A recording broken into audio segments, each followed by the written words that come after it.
guru hebat, perkenalkan nama saya Fatia Rizka Juliana. Saya adalah guru di SD Nurul Islam, Jakarta Timur.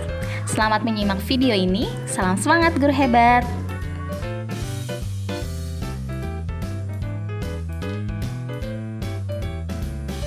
Alasan saya membuat video ini adalah yang pertama, ingin berbagi informasi dan pengalaman kepada pendidik semua. Yang kedua, menjawab 3 pertanyaan refleksi dari latihan mandiri yang sudah diberikan.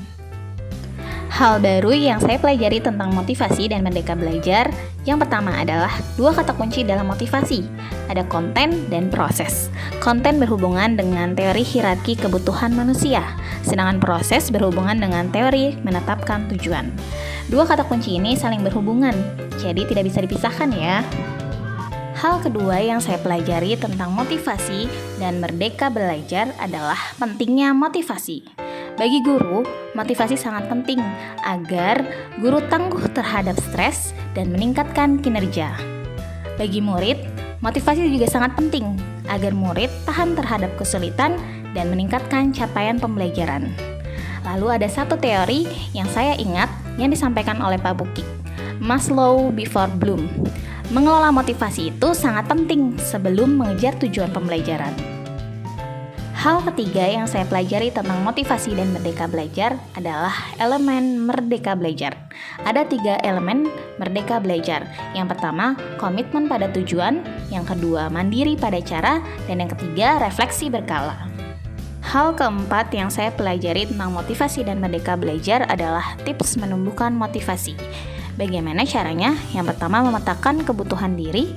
Yang kedua, menyusun tujuan mengajar. Dan yang ketiga adalah strategi umpan balik berkelanjutan. Lalu, bagaimana cara detailnya?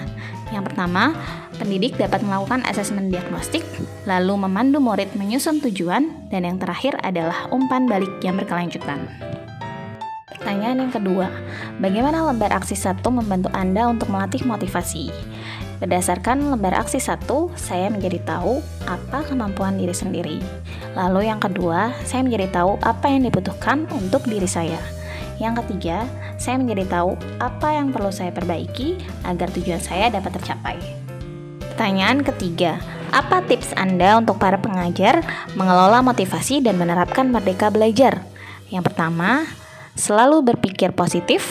Yang kedua, menerima saran dan melakukan perbaikan. Dan yang ketiga, berani untuk berbicara dan memberikan ide terbaiknya. Sekian informasi yang dapat saya sampaikan. Thank you for watching. Semoga bermanfaat. Pesan untuk para pendidik, semangat menyusun strategi dan konsisten kelola motivasi. Lalu, jadilah pendidik yang senang belajar.